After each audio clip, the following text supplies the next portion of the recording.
título de esta enseñanza, para quienes muy juiciosos toman nota y repasan durante la semana el sermón del domingo y luego les gusta volver a escuchar el sermón para volver a repasar lo que el Señor nos habla cada domingo, porque hay personas que son muy buenas para escucharse 20 sermones de grandes predicadores, y entiendo que hay mejores predicadores, Spurgeon, R.C. Sproul, y gloria a Dios por ellos. Recuerden que Dios ha dispuesto a alimentar a su rebaño a través de su iglesia local. Y es bueno que estemos repasando el sermón, no sea que hoy empecemos a hablar del versículo 15 y ya hayamos olvidado lo que el Señor nos enseñó del 1 al 14, ¿cierto? Que sería una pena. Entonces, una forma de cuidarnos de ello es que estemos repasando continuamente el sermón, estudiando para tener muy claro lo que el Señor nos quiere enseñar. Pero antes de que leamos el texto, quiero pedirle que ore conmigo. ¿Cuál es la razón por la que usted está hoy en este lugar? Y creo que la razón es obedecer una instrucción que el Señor da.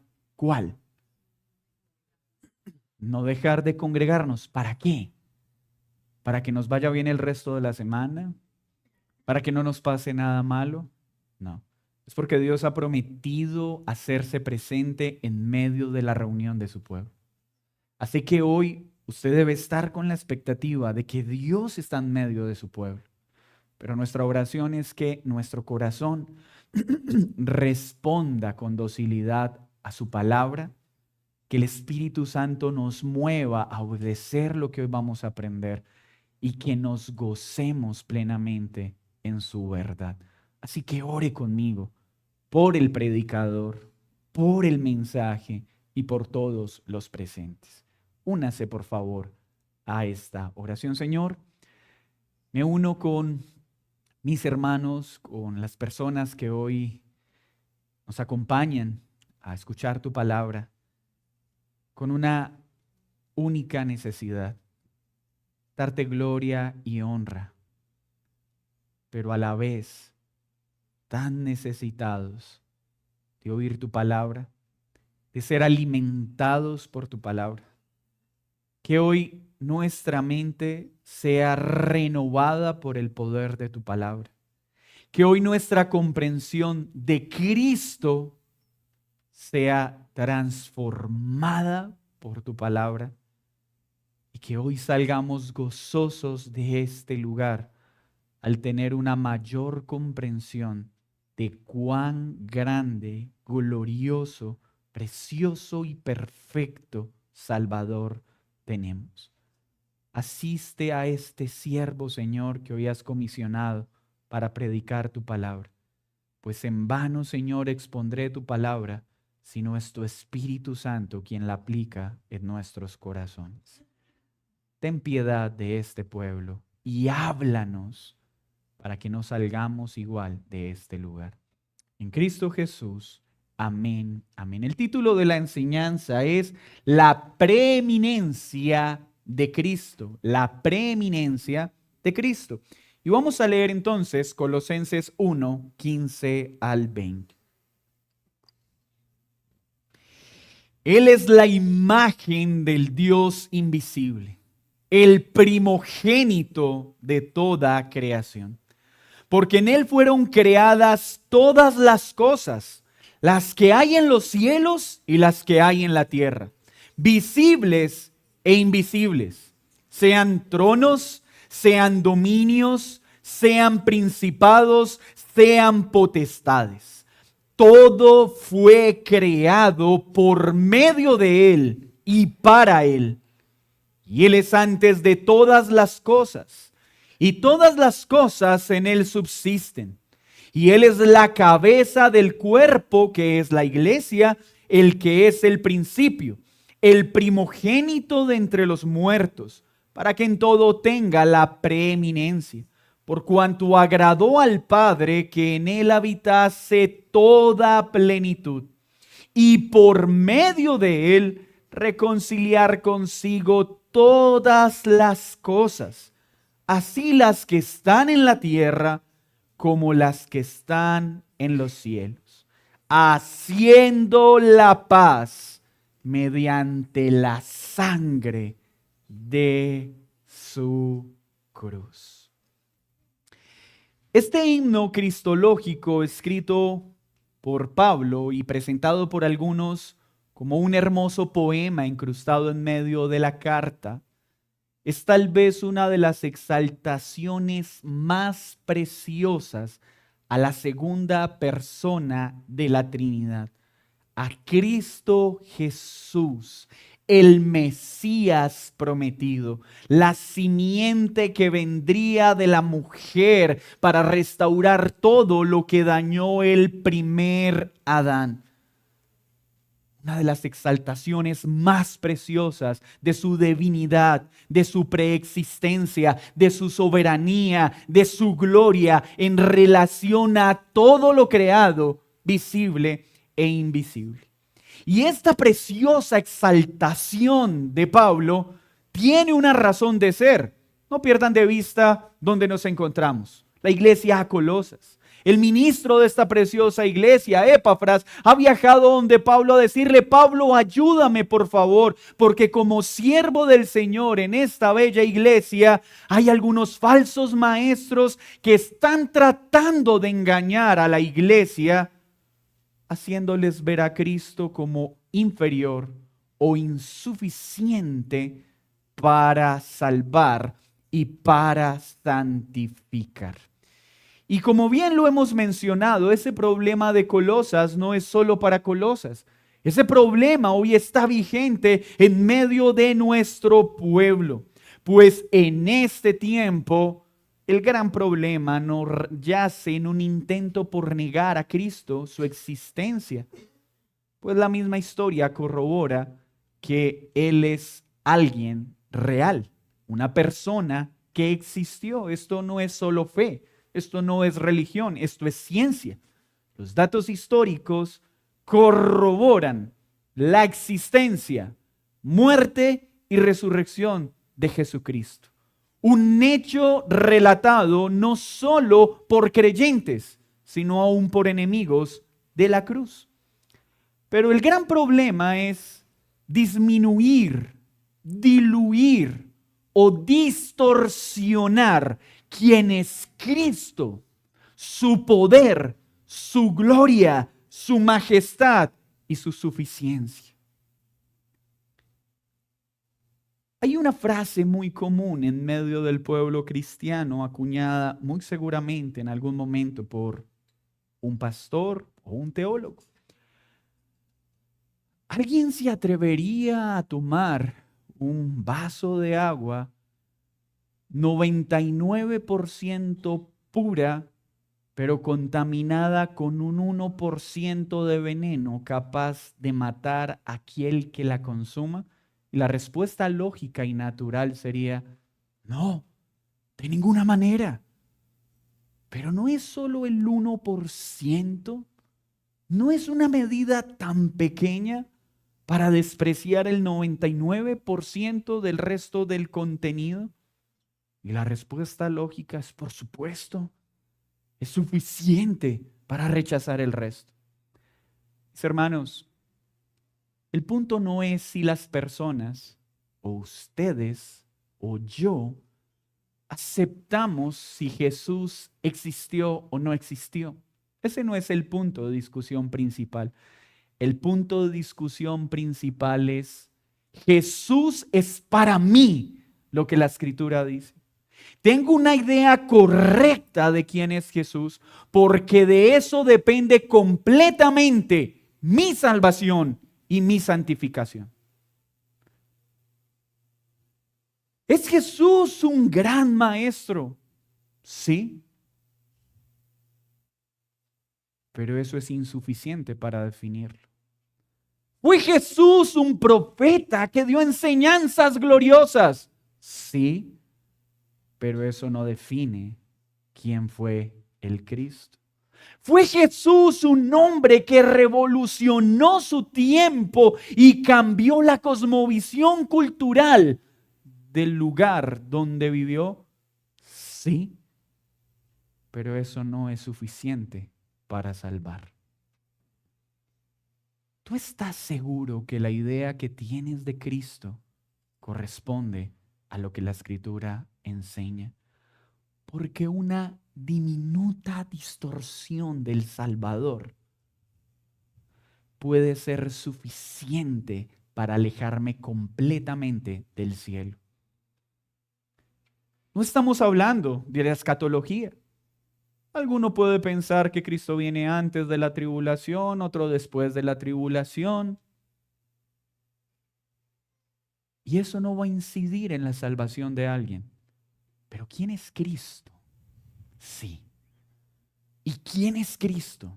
Es fundamental para ser salvo, pero es fundamental para ser santo. Veamos entonces, en palabras de Pablo, ¿qué es Cristo? Y la respuesta contundente con este himno para esas herejías que querían introducirse a la iglesia. Y vamos a ver este sermón en 2 puntos, del versículo 15 al 17, la preeminencia de Cristo en la creación. Y del 18 al 20, la preeminencia de Cristo en la redención. Cristo preeminente en la creación, Cristo preeminente en la redención.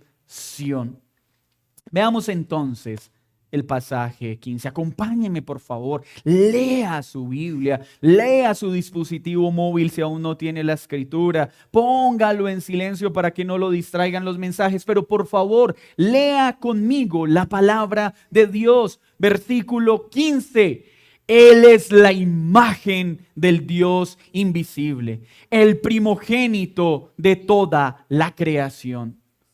Lo primero que inicia nuestro querido apóstol mostrando a la iglesia en este punto es que Cristo no es simplemente un gran predicador, no es un gran siervo, no es un gran maestro, es que la plenitud de Dios, el Dios invisible, estaba plenamente en Cristo para hacer visible a los hombres al Dios invisible contenido en una naturaleza humana.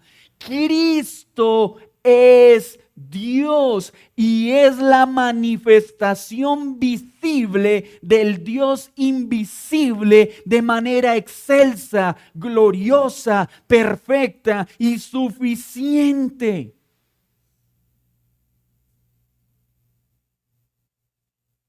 Cristo es Dios y a Dios solo podemos conocerlo a través del Hijo. Y tuvo a bien Dios, el Dios invisible, que no es limitado por la materia, que no ocupa un lugar, porque Él es espíritu y no está limitado por la materia, tuvo a bien hacerse visible para que su creación, esa creación que estaba enemistada con Él por causa del pecado del primer Adán, pudiera verlo, pudiera contemplarlo sin morir. Porque el Dios santo, santo, santo no tenía comunión y no tiene comunión con el pecado. Entonces, si nosotros hubiésemos accedido a su presencia santa, todos estaríamos fulminados. Pero tuvo a bien mostrar su amor y misericordia, conteniendo su divinidad, conteniendo su santidad de manera perfecta en una naturaleza humana, para que pudiéramos verlo, para que pudiéramos contemplar al Dios que creó todo lo que existe. Cristo es Dios y es la forma que Dios determinó para que el hombre pudiese conocerlo. Por eso nadie puede conocer al Dios perfecto separado de Jesús, porque ningún otro es la imagen gloriosa del Dios invisible. Este título solo lo tiene Cristo. Y dice Pablo, Él es el primogénito de la creación. Y cuidado, porque esta expresión es uno de los argumentos principales que utilizan algunas sectas para decir que Cristo fue creado. Y primogénito no siempre se usa en la escritura para hablar de algo cronológico.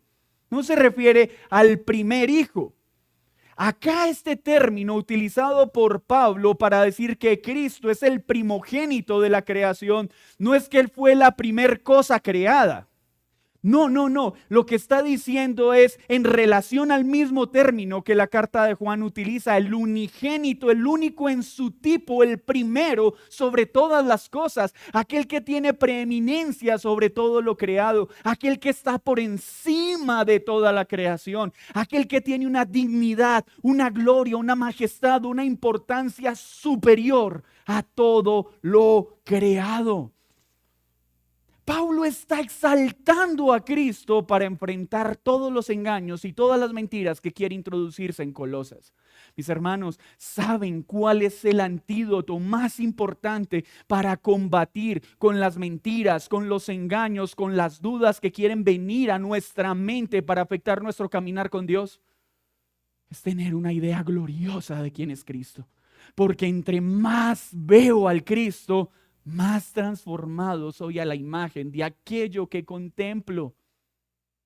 Entonces no tenemos a un ser creado, tenemos al Dios eterno, autoexistente, el alfa y el omega, habitando en un cuerpo sin que su divinidad afecte o conceda poderes sobrenaturales a su humanidad, y con una humanidad que no puede debilitar en lo más mínimo la divinidad. Glorioso misterio.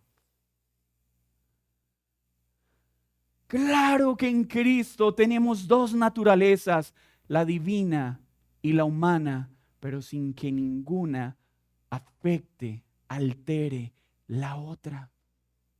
Y así era necesario para la salvación del pueblo que vino a salvar. Recordemos las mentiras que estaban diciendo los de Colosas. Uno, que era necesario apelar a otros seres espirituales, a otras acciones místicas para poder ser salvos o para poder ser santos. Quería que la iglesia adorara a lo creado para poder entender lo que sigue. También, no olviden ese dualismo platónico que existía principalmente también en la cosmovisión de la época, en la que se hacía una separación de lo espiritual y lo físico. Todo lo espiritual es santo, pero todo lo que posee carne o materia es pecado, es desagradable a Dios. Así que ellos estaban atacando la naturaleza humana de Cristo, porque si es Dios, ¿cómo un Dios que es santo, santo, santo, santo, puede habitar en una materia si la materia es imperfecta y es pecaminosa? Esto es contradictorio para la mente de los filósofos de ese tiempo. No puede ser posible que lo espiritual tome un cuerpo material si todo lo material es pecado. Hermanos, y así pensamos muchas veces nosotros. Seguimos haciendo esa división entre lo espiritual y lo natural, cuando en la Escritura esa separación no existe. Porque una vez venimos a Cristo, todo en nosotros es redimido, es restaurado. Y aunque seguimos teniendo una naturaleza de pecado con la que luchamos, podemos estar seguros de, como empezó la carta, que somos santos, apartados por Dios para vivir para Él. Y las cosas naturales también se pueden disfrutar si son para la gloria de Él. Entonces mire lo que sigue haciendo. Deja claro entonces que este Dios se hace visible, como lo dice el apóstol Juan en el capítulo 1, y el verbo que era con Dios, el verbo que es Dios. Este verbo se encarnó, como dice el versículo 14, hablando de Cristo, el verbo, el logos, se hizo visible para que pudiéramos tener acceso al Dios eterno, y en Él, preposición importante, en Él fueron creadas todas las cosas. No solo es Dios haciéndose visible, no solo es glorioso y preeminente en todo lo creado, sino que en Él fueron creadas todas las cosas. Nada existe fuera de Cristo. Cristo es el constructor de todas las cosas. ¿De cuáles cosas? ¿De las que hay en los cielos? ¿De las que hay en la tierra? ¿De las que podemos ver y las que no podemos ver? De los tronos, de los dominios, de los principados, de las potestades. Todo fue creado como por medio de Él, en Él, por medio de Él y para Él. Cuando hablamos de potestades, cuando hablamos de tronos, de principados, Pablo no está estableciendo una jerarquía como hoy algunos doctores en demoniología pretenden enseñar. Es que una cosa son las potestades, es que una cosa son los principados, es que otra cosa son los tronos. Pablo es sencillo y práctico. Lo que está diciendo, hay dos cosas creadas. Las cosas que podemos ver y las cosas que no podemos ver. Y sobre todas, Cristo gobierna, porque Él las creó. Por medio de Él fueron creadas. Y todo existe para su gloria. Todos los ángeles, aún los que se rebelaron contra Dios, todos están en un solo propósito: dar gloria a nuestro Cristo y Salvador. Sí, hermanos, aún Satanás, aún los demonios, que son los ángeles caídos que se rebelaron contra Dios, todos ellos tienen un propósito en el plan perfecto de Dios, y es dar gloria a Dios. Es difícil a veces entender en nuestra mente limitada estas verdades, pero mire cómo lo sigue desarrollando. ¿Y para qué está diciendo esto? Iglesia de Colosas, no se dejen engañar. No se dejen llevar a rendir culto y adoración a los ángeles. Toda esa escuela de la angeliología que pretende enseñarle a las personas a conocer las jerarquías de los ángeles y a cómo orar a los ángeles es un completo desconocimiento de la Biblia y es algo desagradable a Dios, porque nosotros no oramos a ángeles, nosotros no exaltamos a ángeles, nosotros exaltamos a aquel que gobierna sobre los ángeles y a aquel por el cual fueron creados los ángeles. Lo mismo cuando tenemos que lidiar con realidades espirituales. A nosotros no nos interesa saber si el demonio es alto, chaparrito, si es uno, es una legión. No, la guerra espiritual es sencilla. Cuando Cristo se hace presente, sea una legión, sea un demonio, sea la jerarquía que tiene ante el que es preeminente y glorioso sobre la creación, a las tinieblas solo le queda una cosa: huir. Porque ¿quién puede habitar en la presencia de Dios sin la mediación de Cristo? Nadie. Así que Pablo le está diciendo a Colosas, no se dejen distraer, que los ángeles, que necesitamos ángeles, que necesitamos... No, al que necesitamos conocer es a Cristo, porque los ángeles son inferiores en poder y autoridad a Cristo, porque los ángeles están al servicio de Dios y porque Cristo es superior a ellos. ¿Por qué adorar a lo creado cuando podemos adorar al creador de todas las cosas? A veces escucho uno de los creyentes: Señor, por favor, envía un ejército de ángeles a protegerme. ¿Por qué? La oración bíblica no debería ser: Señor, tú gobiernas sobre todo. Te pido que me protejas. Y tú verás cómo lo haces. Si quieres hacerlo con una corte de ángeles, serafines, querubines, o si quieres extender tu propia mano, ¿quién soy yo para decirle al Señor cómo debe protegerme? Hermanos, los ángeles están al servicio de Dios y no les debemos ninguna adoración, ninguna exaltación, ni ellos han sido puestos para ayudarnos en nuestra santificación y en nuestra salvación. Ellos están al servicio de Dios, para el propósito de Dios y para la gloria de Dios. Nuestra tarea es poner la mirada en aquel que los creó. Pero lo siguiente que nos muestra entonces Pablo no solo es que Él es quien crea todo, cómo se crea todo, sino para qué existe todo. Para gloria de Dios. Las cosas visibles y las cosas invisibles tienen un solo propósito: dar gloria a Dios. Un pastor, hablando de esta sección, dijo: todo aquello que en este mundo no esté dirigido a dar gloria a Dios es como un avión que no puede volar, como un carro que no puede movilizarse. Está averiado. Una persona que no está viviendo para la gloria de Dios está averiada. No está cumpliendo con el propósito para el cual fue creado. Señor, ¿y por qué existe esto? Para tu gloria. Para la gloria de Dios.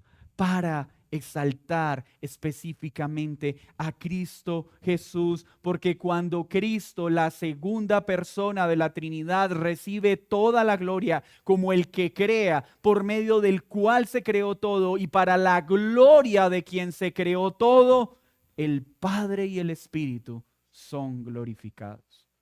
Es al adorar al Hijo que el Padre es exaltado y que el Espíritu también lo es. Para su gloria, para su honra. Versículo 17. Y Él es antes de todas las cosas, preexistencia, no creado. Jesús es eterno. Cuando escuches que alguien afirma que Jesús fue creado, la respuesta es esta: saca tu Biblia en Colosenses y di: no. Él ha existido antes de que todas las cosas fuesen traídas a existencia, porque Él es eterno. Él es el alfa y la omega. Él es el principio y el fin. Y todas las cosas en Él subsisten. Hermano, no pierda de vista lo que Pablo está diciendo. Pablo está siendo muy claro. Es Cristo, Dios visible. Es superior a todo lo que existe. Por Él, Dios dijo, el Logos, el Verbo, y todo fue traído a existencia. Él hizo todo, visible e invisible. Fue Él el medio creador y fue para su gloria. Pero Dios no solo creó lo que existe y se alejó de lo que existe, como algunos enseñan. Es que Dios creó las cosas y Él se alejó y Él no tiene ningún interés en la cosa creada. Esto es un juego entre seres humanos con un Dios distante que no está interesado en lo que creó. No, Pablo está diciendo, eso es falso. Él no solo creó lo que existe, sino que es por Jesús que lo que existe subsiste. Es por Jesús que la perfección que vemos no deja de ser. Cuando un niño ve la Vía Láctea, ve los planetas girando alrededor del Sol, la pregunta es: papi, ¿y por qué los planetas no chocan entre sí? Y podemos dar explicación de todas las leyes físicas por las que eso sucede. Pero Pablo fue más práctico en decirlo: hijitos de Colosas, ¿saben por qué nuestro sistema solar no colapsa? ¿Saben por qué nuestros planetas no se chocan unos con otros? Porque Cristo mismo sustenta todo lo que existe para que funcione de tal forma que sus hijos, su pueblo, puedan ver su grandeza y su poder, su gloria y su majestad. Papito, si la tierra gira en su propio eje, ¿por qué no salimos disparados? Porque Dios sustenta todo de una forma tan perfecta y tan gloriosa que podemos habitar en esta tierra para darle gloria y contemplar su poder. No ignoramos las leyes físicas, pero sabemos que están bajo el señorío de Cristo y Él es quien gobierna sobre ellas. Y cuando vemos entonces la creación, nos admiramos de su poder y decimos, gloria a ti por la ley de la gravedad, gloria a ti por la majestad del universo, gloria a ti por nuestras galaxias, gloria a ti por la Vía Láctea, porque me muestra que si hay reloj es porque hay relojero.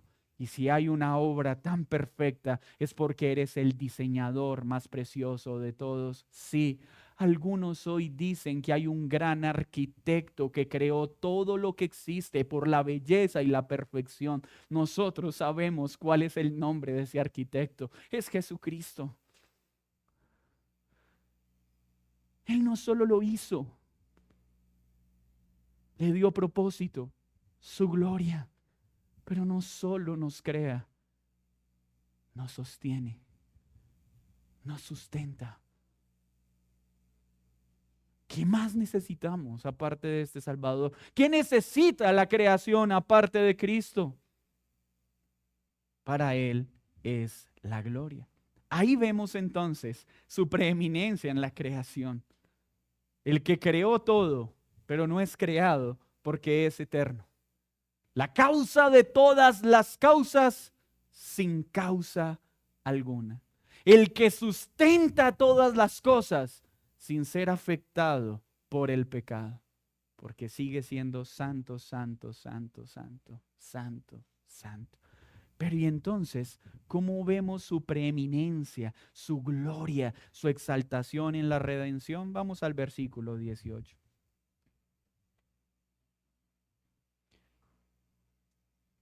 Y Él es la cabeza del cuerpo que es la iglesia, el que es el principio, el primogénito de entre los muertos, para que en todo tenga la preeminencia. Hermanos, Pablo entonces ya contrastó una de las herejías. Nosotros no necesitamos ir a abrazar arbolitos ni a caminar descalzos en la montaña para encontrar fuerzas en la naturaleza.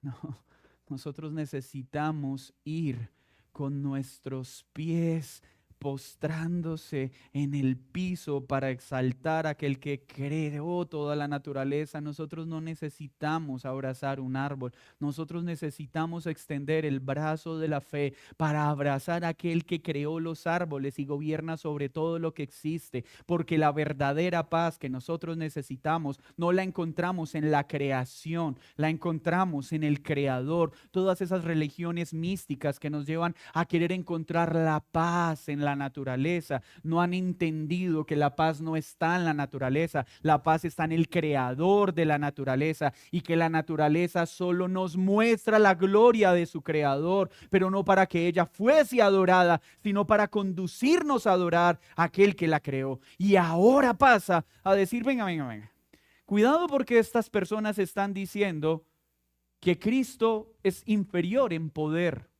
a cosas creadas, pero no es suficiente para el gobierno de la iglesia. No es que necesitamos a Cristo y algo más para que la iglesia funcione. No es suficiente. Y Pablo dice, es sencilla la respuesta. Cristo es la cabeza de la iglesia. Él es quien la dirige y todo el cuerpo bien unido está unido a Él. Él es quien dirige la iglesia. Él es la cabeza de la iglesia. Él es la cabeza de todo lo creado. Él es la cabeza de lo visible y lo invisible, pero también es la cabeza de su precioso pueblo, el cual ha redimido a precio de sangre. Él es quien gobierna la iglesia y tiene la facultad para hacerlo. La iglesia no necesita algo fuera de Cristo para poder caminar adecuadamente en este mundo de pecado, porque Él lo gobierna todo con poder. El que gobierna el universo ¿no tendrá poder para gobernar a su iglesia? El que gobierna el universo con su poder ¿no sabrá cómo guiar y dirigir a su amada? Así que cuando nosotros dudamos del valor de la iglesia para Cristo, estamos dudando de Cristo, que es la cabeza de la iglesia. Cuando una persona tiene en poca estima al cuerpo de Cristo, está teniendo en poca estima aquel que es la cabeza de ese cuerpo. Porque está diciendo, no quiero unirme a la iglesia porque te quedó grande gobernar sobre ella. No quiero ser parte del cuerpo de Cristo porque no me gusta cómo tú administras la iglesia. Porque la iglesia que yo quiero es diferente a la que tú me estás dando. Hermanos, Dios prometió una iglesia pura y sin mancha. ¿Cuándo? En los nuevos cielos y en la nueva tierra. En este lado de la eternidad somos una iglesia en santificación. Y en este lado de la eternidad nunca encontraremos una iglesia perfecta. Y querer ver una iglesia perfecta es menospreciar el proceso que Cristo tiene con cada iglesia. Porque esa perfección anhelada está por venir cuando todas las cosas sean consumadas. Así que amamos la iglesia, nos deleitamos en la iglesia con todas sus debilidades por una razón, porque confiamos en la cabeza de esa iglesia. Confiamos en aquel que gobierna la iglesia y su señorío, su autoridad, no solo es suficiente, es perfecta. Es el principio, es el primogénito de los muertos.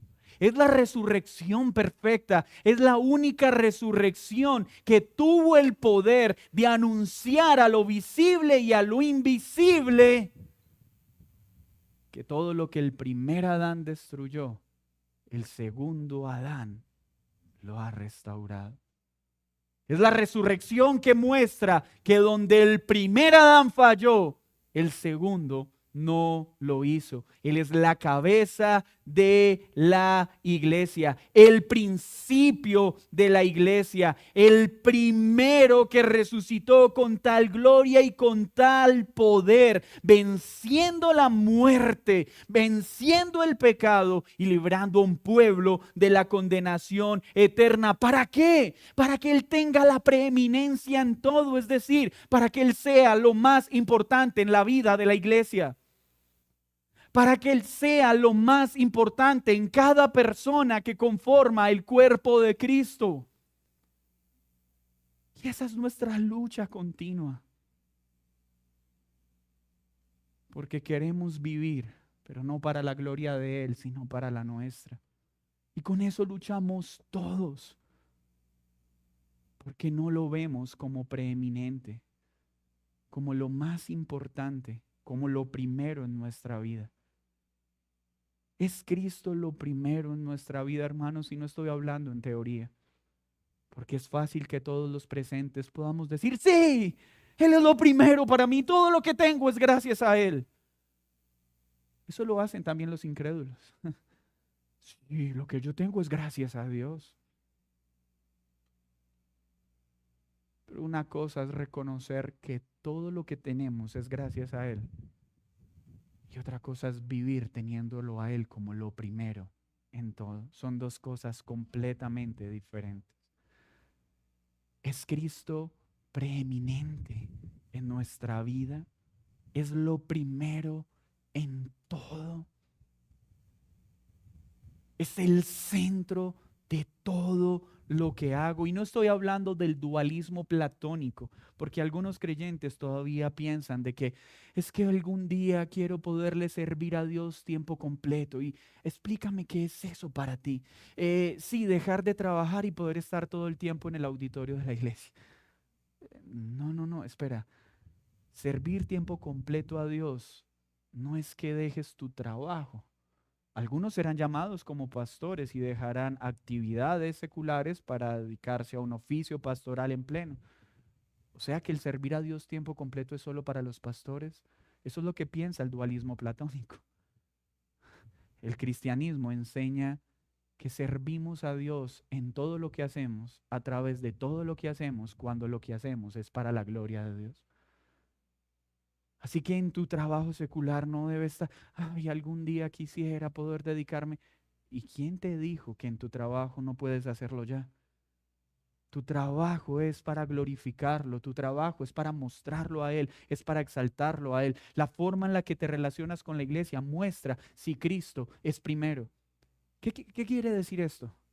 Si Cristo es la cabeza de la iglesia, Él es el principio de la iglesia, Él es el que sustenta la iglesia, Él es el preeminente en la iglesia, quiere decir que en la forma en la que me relaciono con la iglesia, ¿a quién debo poner primero? ¿A quién? ¿Es lo que hacemos? Ponemos primero nuestros gustos, nuestros afectos, nuestros intereses que Cristo. Por eso a veces relacionarse en la vida de iglesia es tan difícil, porque no lo ponemos a Él como primero. Ponemos en primer lugar nuestros afectos, nuestras ideas, la forma en la que entendemos o queremos que sea la iglesia, la forma en la que queremos o que me traten los demás, porque Cristo no es primero, el primero soy yo. Pablo le está diciendo a la iglesia, cuidado, no se dejen engañar, fuera de Cristo no necesitamos otra cosa. Las relaciones saludables en una iglesia se dan cuando Cristo es el primero. La iglesia va a seguir avanzando. No necesitamos abrir un curso para cómo adorar los ángeles o cómo ir a abrazar árboles. No, no, no. Lo que necesitamos es mirar al glorioso, al Dios visible, tomando una naturaleza de hombre para que pudiéramos verlo. El Dios trascendente se hizo inmanente para poderlo palpar con nuestros ojos, maravillarnos con su gloria y para entender que Él es el primero en todo y debe ser el primero en la creación, el primero en la iglesia, el primero en nuestra vida.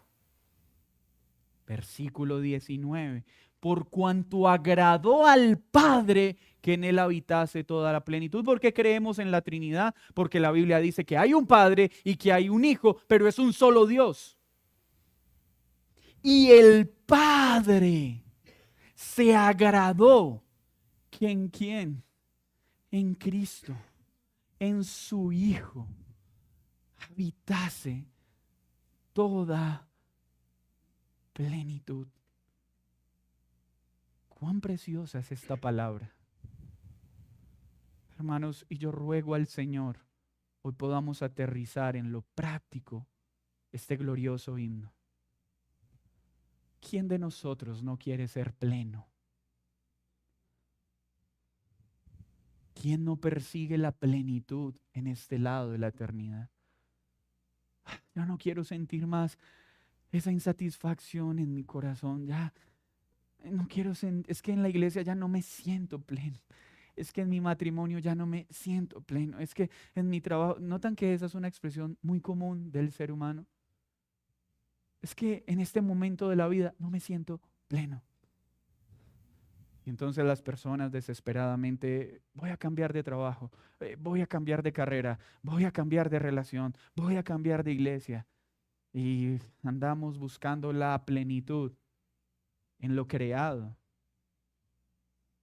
¿Y qué está diciendo Pablo a la iglesia de Colosas? No, el Padre estableció que la plenitud de la deidad, la plenitud de aquel que no puede ser contenido ni limitado en poder, habitasen en el Hijo, para que pecadores como nosotros encontrasen en el Hijo esa plenitud que nada puede darnos. Es en Él donde está la verdadera plenitud. Es Cristo, la plenitud de Dios.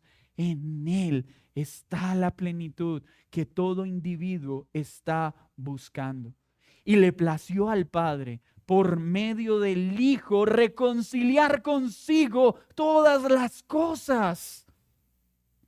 las que están en la tierra y las que están en el cielo. Hermanos, miren lo que Pablo está diciendo. Iglesia, presten atención. El primer Adán pecó y sujetó la creación a pecado y ocasionó que los descendientes de Adán naciéramos separados de la presencia de Dios. Pero Satanás también se rebeló contra Dios e hizo que un gran número de ángeles le siguiesen y se rebelaron contra Dios. Así que tanto en las cosas visibles como en las cosas invisibles hay una rebelión por el pecado contra Dios. Tanto en los seres angelicales como en los seres naturales hay una rebelión por causa del pecado, y tuvo a bien el Padre en el Hijo reconciliar todas las cosas. Dar por terminada la rebelión celestial y la rebelión terrenal por medio de uno. Y así pues, los ángeles que están en el cielo dan gloria a Dios, y ni uno solo de ellos se alejará.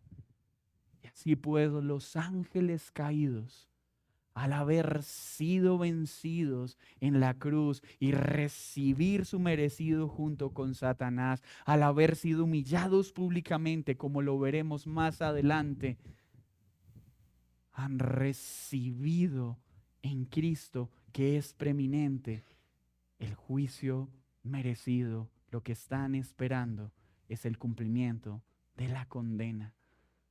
Pero ya. Y ahora en lo creado, la tierra gime por su regreso. La creación gime para que Él venga por segunda vez. Porque aún la creación sabe que esto pasará, mas los nuevos cielos y la nueva tierra vendrán.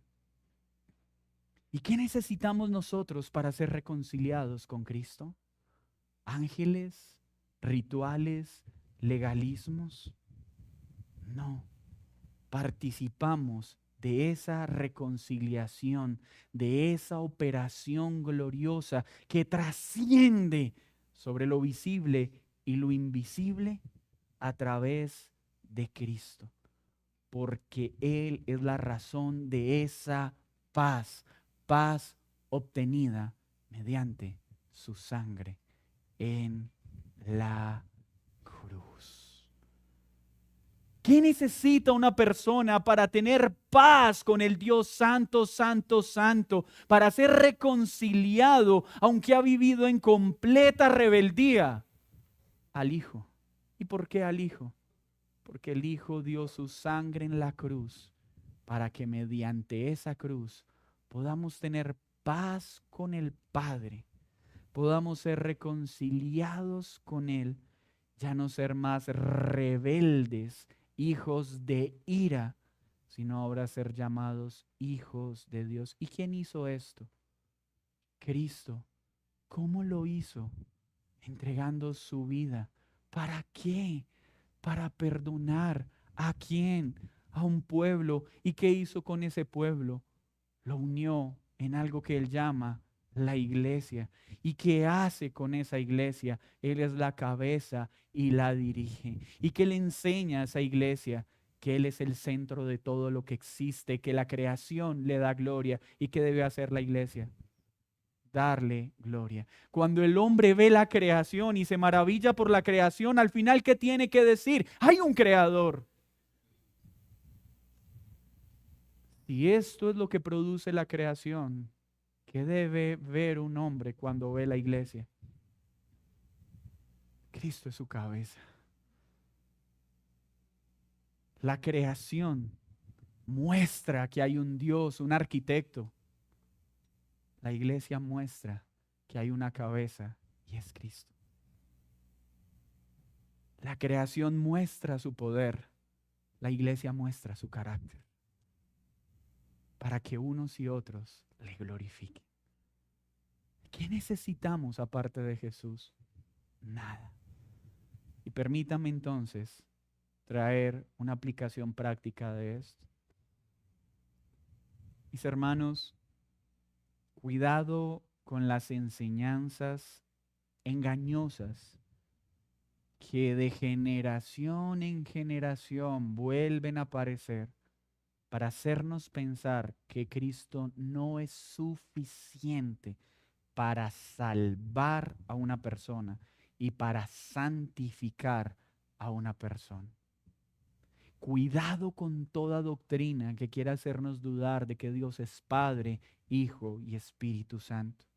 Cuidado con cualquier enseñanza que nos quiera hacer pensar que para ser salvos y santos necesitamos Cristo y obras, Cristo y adorar a los ángeles, Cristo y adorar a la creación, Cristo más esto, Cristo más esto, porque eso es decir que Cristo no es suficiente y eso es decir que Cristo no es preeminente y eso es decir que Cristo no es lo primero en todo. Pero cuidado con aceptar estas verdades y no estar viviendo dándole el primer lugar en todo. Porque muchos pueden hacerlo primero. Hermanos, aún los demonios conocen los atributos de Dios. Pero una cosa es decir, sí, Él es el primero. Él está por encima de todo. Y otra cosa es que mi vida refleje que Él es lo primero. Hay una gran distancia entre lo uno y lo otro. ¿Tu vida refleja este himno? ¿Estamos buscando que Cristo sea lo primero en todo? Pero lo que también necesitamos aprender es esa sensación de angustia que aflige a veces el alma. Chicos, y hablo principalmente a los preadolescentes y adolescentes. Ustedes van a entrar en este momento a una etapa de su vida donde la psicología con acierto ha hablado de los vacíos existenciales, las crisis existenciales. Ser o no ser. ¿Existe o no existe? ¿El papá de mí, el Dios de mi padre es el verdadero o es falso? ¿Y yo cómo sé que el Dios en el que cree mi padre sí es el Dios correcto y no es otro Dios falso? Y los chicos se sienten súper inteligentes por esas preguntas. Y papá, ¿y si Dios creó todo lo que existe, quién creó entonces a Dios?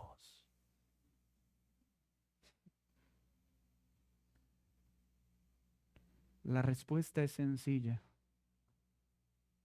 Es un misterio que no te puedo explicar. Pero hay una verdad que solo necesitas creer. Hay un solo Dios verdadero. Es primero a todo lo que existe. Es el que creó todo, pero es el que sustenta todo. Es el que hace salir el sol para buenos y para malos. Es el que concede el aire para los justos y para los injustos. Es aquel que merece toda la gloria y toda la honra, porque todo existe para darle gloria y honra. Y el único que dijo eso fue Cristo. Solo Cristo enseñó estas verdades. Ningún otro se ha atribuido tales dignidades. Y puedo decirte que no es un Dios distante, es un Dios cercano que siendo Dios no escatimó el ser Dios para tomar una naturaleza humana, hacerse siervo y morir en perfecta obediencia para darnos vida. Esa crisis existencial, ese vacío interno que muchos van a tratar de suplir con placeres, con amigos, con inmoralidad, con fama, con poder, con gimnasio, con muchas cosas, chicos. Quiero que hoy sepan que la plenitud que ustedes necesitan no está en una cosa, no está en un lugar, no está en una posición, está en una persona y es la persona de Jesús. Y tú, querido amigo, que lidias con esa agonía, que no entiendes por qué, aunque tu economía está bien, tu salud está bien, todo en lo horizontal parece estar bien, pero hay una angustia que te agobia. Es solo una razón. No has encontrado esa plenitud que solo puedes hallar en Cristo. No, no, no es No es pensando en que si la enfermedad se va vas a ser feliz.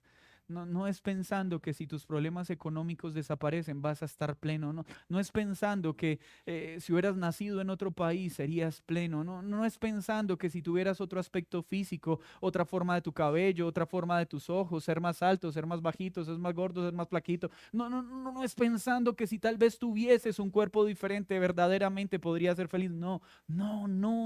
La plenitud no se halla en nada del horizontal. La plenitud es una persona, es Cristo, este glorioso.